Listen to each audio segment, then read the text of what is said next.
Benvinguts a aquest espai d'informació meteorològica, prediccions, medi ambient, canvi climàtic d'Agbar.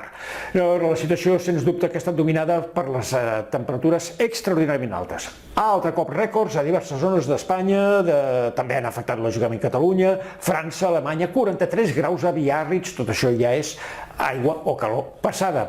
Anem a veure precisament aquestes imatges que són fruit precisament de la gran calorada i de la formació d'enormes tempestes que han trinxat literalment aquests cotxes, per exemple, a França. Grans pedregades i tempestes violentes també a Catalunya o a l'Aragó. Això que veuen és el Canyís, a Terol. Això vermell vol dir núvols que han arribat a superar els 14 quilòmetres d'alçada, 14 quilòmetres de gruix, amb pedregades, amb tornados, com aquest que va afectar precisament la mateixa localitat del Canyís, fenòmens violents que van augmentant en freqüència i intensitat a mesura que van passant els anys fruit de l'escalfament del planeta. També a Catalunya vam tenir tempestes, algunes violentes, com la que va afectar la mateixa ciutat de Lleida, o sucs al costat de Lleida, amb ventades, amb esclafits que han provocat alguns danys a l'agricultura.